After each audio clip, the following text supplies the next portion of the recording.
संगत जीओ, वाहिगुरु जी का खालसा, वाहिगुरु जी की फतेह। आप मनोहर गुरबाणी का शब्द शरण कर रहे सो, कभी मेरा मुझ में कुछ नहीं, जो कुछ है सो तेरा, तेरा तुझको सौंपते क्या लागे मेरा।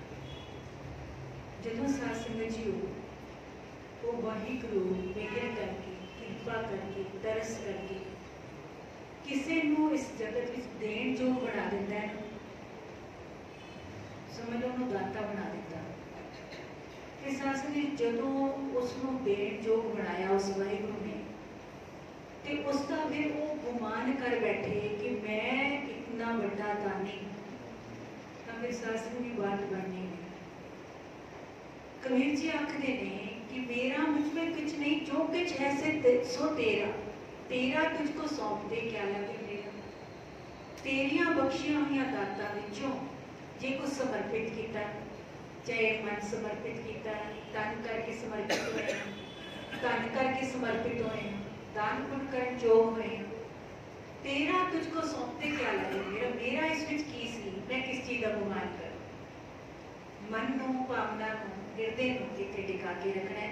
ते गुरबाणी ते सानूं बहुत सेध दिंदी है, पर आपां अपने अपने ढंग दे नाल उसते अर्थ कर लेते हैं, तो फिर उसके मुताबिक चलते रहते हैं। इसलिए गुरबाणी तो जो लाभ सानू प्राप्त होना चाहिए सी ना, उस तो असीं वांझे रह जाते हैं। वाहिगुरु रहमत करे, सतगुरु कृपा करन कि पावन बाणी को पढ़ के, सुन के विच वसा सकीए, गुण सकीए, इसके मुताबिक जीवन बना सकीए। क्योंकि गुरबाणी का ही पावन फरमान है, किनका एक जिस जी वसावे ताकि महिमा गणी ना। किनका मात्र भी एक अखर के जिसने अमल कर लिया ना, उसके बेड़े पार ने। गुरु पातशाह तकीद कर रहे हैं ना, दृढ़ विश्वास करवा रहे हैं, सब यकीन दिवा रहे कि किनका मंत्र भी हिरदे च वस गया तो उसके बेड़े पार ने। उसकी तो महिमा को कोई बयान नहीं कर सकता, उस विच इतनी उसकी महिमा इतनी अपरंपार हो जाती। सतगुरु रहमत करन। अरदास दर्शन रूप के अभ्यास जो आप डॉक्टर जसवंत सिंह नेगी की पुस्तक के हवाले तो पढ़ रहे हैं, अज उसके विच किवें एक जोत है, एक ओंकार तो जोत आई है उस वाहिगुरु तो गुरु नानक के अंदर। गुरु नानक पातशाह को 10 पातशाहियां तक ते फिर साध संगत जीओ गुरु ग्रंथ साहिब जी के अंदर वो जोत टिकी है। इसका हवाला गुरु कलगीधर पातशाह ने दिता है।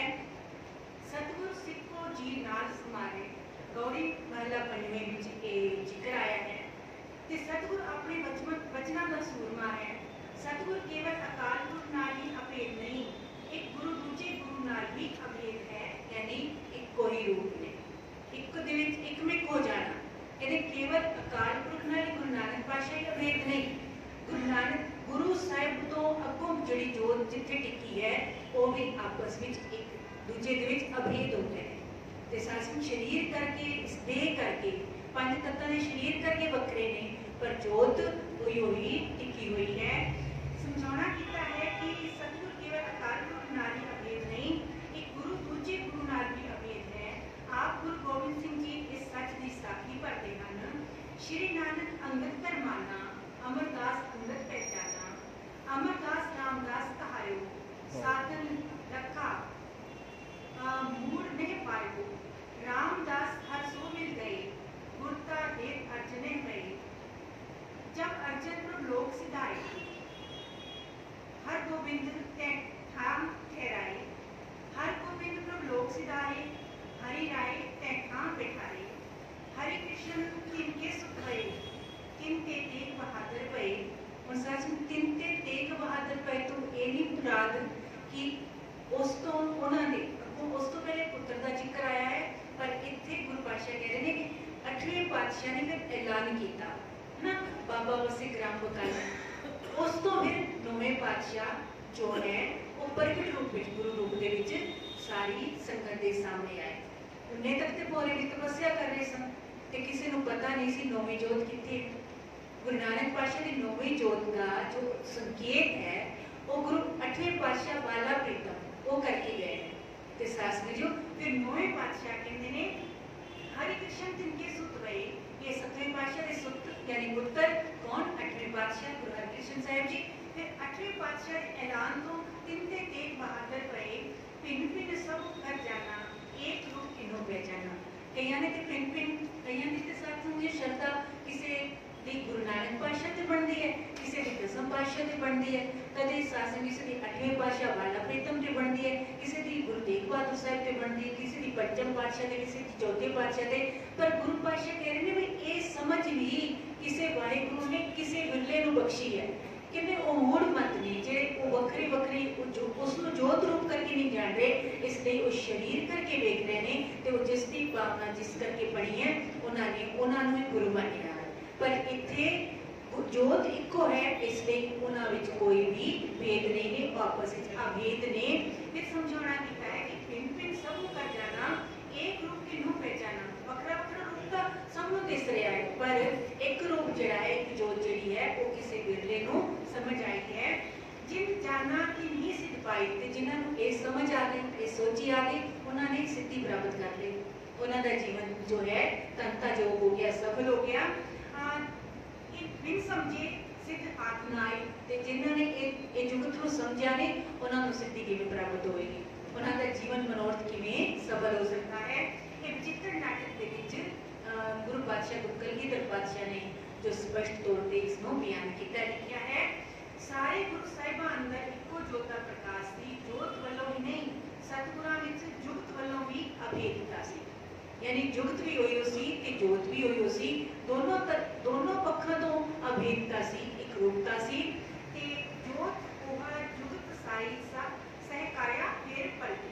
रामतली वार विच बलवंड सत्ता ते बलवंडा जो होए ने, बलवंड जी होए ने, उन्होंने जो उन्होंने वार लिखी है उस दे विच इसनों स्पष्ट किया है, उन्होंने अपनी भावना नूं अभिव्यक्ति दी है कि जोत ओही है, जुगत ओही है ते सिर्फ काया पलटी है, केवल शरीर जो है पलटिया है, क्योंकि एक कुदरत का अटल नियम है जो पंज तत्ता शरीर विच इस जगत विच आवेगा, उसके कितनी उच्ची आत्मिक अवस्था क्यों ना होवे, पीर औलिए अवतार जो भी रहबरी पुरुष आए, पर पंज तत्ता विच आए ने तो उन्होंने पंज तत्ता का शरीर तो छोड़ना पवेगा।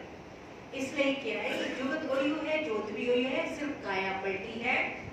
फिर समझाना किया है कि इसलिए किसी एक गुरु का ध्यान समस्त सतगुरां का ध्यान है, किसी एक सतगुरु का सिमरन समस्त सतगुरां का सिमरन है, किसी एक सतगुरु का दर्शन समस्त सतगुरां का सब दर्शन है, किसी एक सतगुरु की सहायता समुचे गुरु गण की सहायता है।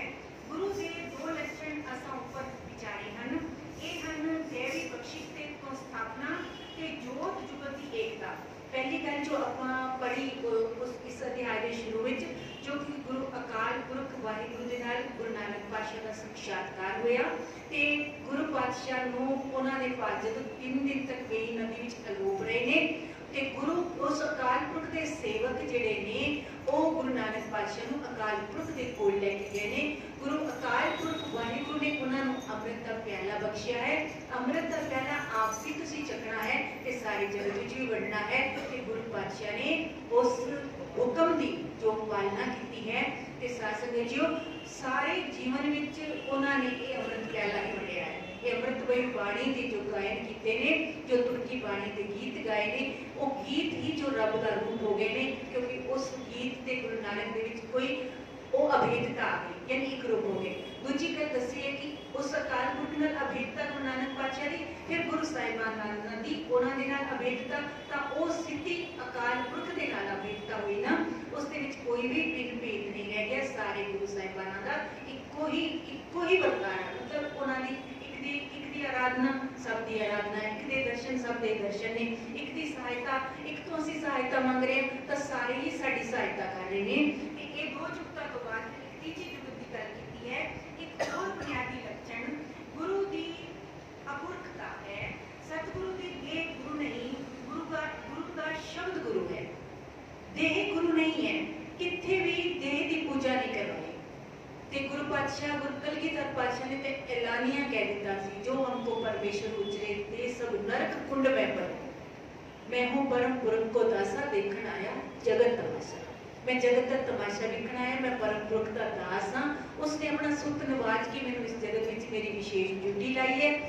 जो दोखी ने दुष्ट ने उन्हों का दमन करना है ते भगत ने जिहड़े नाम जपण वाले ने ते आम जिहड़ी लुगाई है उन्हों की इमदाद करनी है। भक्तां दा उद्धार करने ते दुष्टां दा संहार करने लई उस वाहिगुरू ने मैनू भेजिया है। फिर एक जगह ते गुरु पातशाह ये भी लिखते हैं कि मेरा चित्त नहीं सी करता, मेरा चित्त ते मेरा हिरदा जिहड़ा उस विच खुबिया पिया, मेरी सुरत जिहड़ी है उस अकाल पुरख दे चरणां विच खुबी पई सी, मैं उसे विच इकमिक होया पिया सी। पर उस वाहिगुरू ने मैनू जदों लुकाई पुकार करती है ना, फिर खुदा नू उस लुकाई की पुकार सुननी पैंदी है, फिर किसी ऐसे रहबरी पुरुष नू भेजना पैंदा है। तो फिर शास्त्र जी कहते फिर उस वाहिगुरू ने मैनू हुक्म किया ते इधर मेरे माता पिता ने तपस्या इतनी साधी, दो चीज़ां ने स्पष्ट किया है गुरु पातशाह ने आप अपने जीवन में। गुरु पातशाह कहते मेरे माता पिता ने इतनी भारी तपस्या की ते अकाल पुरख ने उन्होंने तपस्या तो प्रसन्न होके ते लोकाई दे दुख दर्दां नू मिटाउण दे लई उस अकाल पुरख ने मैनू हुक्म किया ते मैं उसके हुक्म सदका उसके हुक्म दा बदला इस जगत विच आया हाँ। मैनू परमेश्वर ना जानना हुण सारे कितने महान कार्य किए गुरु पातशाह ने, पर अपने आप नू वो जन ही कह रहे। गुरु नानक पातशाह भी अपने आप नू जन कह रहे ने। कुकर शब्द तक की वरतों की है भगत कबीर जी ने, गुरु नानक पातशाह ने, है ना। तो इतनी हलीमी इतनी निर्माणता ते अयो हलीमी ते निर्माणता जो है सारे जगत विच उसका बरताया किया, उसनू वंडिया। गुरु पातशाह ने फिर समझाना किया है कि सतगुरु की देह गुरु नहीं, गुरु का शब्द गुरु है। वो शब्द जो पार ब्रह्म वल्लों आया ते जो सतगुरां दे हिरदे विचों बाणी रूप होके प्रगट होया। सतगुरु नू सब को वेखदा जीता जग संसार, जिठे मुक्त ना होवे जिजर शब्द ना करे विचार। कहते ने वेखण नाल मुक्ति नहीं मिल जाएगी। ये तो वही स्थिति है जिवें कोई मूर्ति की पूजा करता है ना, भावना नहीं है, बाणी नू आपां पढ़ नहीं रहे, उस जो जिसकी मूर्ति की पूजा कर रहे हैं उस दे जो उसने सानू आदेश किया है, जे उसको भी बन रहे हैं मुकम्मल तौर पर उसके अकॉर्डिंग जीवन बना के बैठा है। फिर ते मूर्तियां में ही रब नू प्रगट करवा लिया। कराने वाले ने भगत धन्ना जी का जीवन देख लो, है ना। कितने ही इहो जे महापुरुष हुए जिन्होंने मूर्ति के विचों भी रब जी नू प्रगट करवा लिया है। ते साथ संगत जियो, पर केवल मूर्ति के उपासक होके नहीं रह जाना। वो की रखते ने, वो की सेध देते ने, उसके मुताबिक जीवन बनाना है। ते केवल मूर्ति की उपासना उंजे ही है जिवें कोई बच्चा रोज स्कूल जावे, उस बिल्डिंग नू हथ लावे ते वापस आ जावे, तो उन्होंने की समझ आएगी? वो अगली जमात में जा सकता है। वो 10 साल की 20 साल जाता रहे तो भी अगली जमात में नहीं जा सकता, परीक्षा पास भी नहीं होगा। इसी तरह जिन्ने तक आप इस पावन बाणी में पढ़ांगे नहीं, बस इतने सोहने सोहने रुमाले ही वेखते रहांगे या इतने नतमस्तक होते रहांगे, तो सिर्फ उसके नाल मुक्त नहीं हो जाना। ये गुरबाणी ताकीद कर रही है। गुरबाणी ने भी स्पष्ट किया है, कहते कि सतगुरु सबको वेखदा। हुण सतगुरु ये सब की जोत है, इसके अंदर आप वेख रहे हैं, रोज दीदार ते कर रहे हैं, दर्शन कर रहे हैं, नतमस्तक भी हो रहे हैं, पर बाणी कहती की है जिन्ने तक उसके विचार नहीं, उसको पढ़ांगे नहीं सुनांगे तो समझ नहीं आएगी। जो पढ़ांगे भी नहीं सुनांगे भी नहीं तो समझ कितों आएगी? जो समझ आएगी फिर आप उसके मुताबिक जीवन बनाने का जतन करांगे। अकाल पुरख वाहिगुरू के चरणों में जोदड़ियां करांगे, सतगुरु तरले करांगे। ये वाहिगुरू जो बख्शिश की है, रहमत की है, सानू पूर्ण गुरु दे लड़ लाया है, सतगुरु दे लड़ लाया है, शब्द रूपी गुरु दे लड़ लाया है। इस शब्द के गुरु के मुताबिक साडा जीवन भी बना दे। ते फिर क्यों नहीं बनावेगा? जो आप नीत नाल, प्यार नाल, श्रद्धा नाल प्रगट गुरां की देह समझ के आप पढ़ांगे ना। बाणी गुरु गुरु है बाणी विच बाणी अमृत सारे, गुरबाणी कहे सेवक जन माने, परतख गुरु निस्तारे। परतख गुरु निस्तारे की अवस्था तक ताई पहुंचांगे ना जो असीं पावन बाणी नूं प्यार नाल पढ़ांगे, श्रद्धा नाल पढ़ांगे, सुनांगे, विचारांगे, गुणांगे। फिर इसलिए क्या है, जिथे मुक्त ना होवे केवल वेखण नाल मुक्ति नहीं होवेगी। ये फैसला है गुरबाणी का। जिथे मुक्त ना होवे जिथे शब्द ना करे विचार, जिन्ने तक शब्द की विचार नहीं करांगे, गुरबाणी सानू कहंदी की है उसके मुताबिक आप अपना जीवन नहीं ढालांगे, उन्ने तक केवल गुरु ग्रंथ साहिब के दर्शन के नाल कुछ नहीं होने वाला ना। आना है दर्शन करना इसलिए जरूरी है कि दर्शन नहीं करांगे तो बाणी सुनांगे कि दीदार भी बहुत जरूरी है। दीदार करांगे ताकि ते कुछ पढ़ सुनांगे, कुछ पढ़ांगे, कुछ ताकि ते पल्ले पवेगा। इसलिए एक कसम की बाणी की असल गुरु है। इसे शब्द नूं सिद्धा नाल गोश्त के दौरान गुरु नानक देव जी ने गुरु किया। इसे बाणी नूं ज्योति जोत समाउण समय दसम पातशाह ने गुरियाई दे के सक्षी गुरता की लड़ी जिहड़ी समाप्त कर दी ते गुरु ग्रंथ साहिब नूं सदीप काली शब्द गुरु का दिता। 10 गुरुआं तो बाद अरदास विच इसे शब्द गुरु का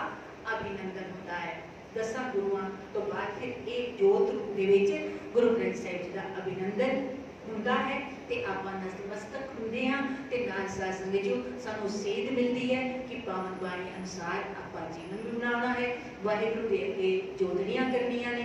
वाहिगुरु ने जो इतनी अपार रहमत की, पहला मनुखा जीवन बख्शिया, फिर साध संगत जी सानू तन तन श्री गुरु ग्रंथ साहिब जी दे लड़ लाया, फिर गुरु ग्रंथ साहिब जी की पावन बाणी नूं जदों पढ़ के सुन के विचारांगे तद ही ये लोक सुखी परलोक सुहेले नानक हर प्रभु आपे मेरी व्यवस्था बन सकेगी।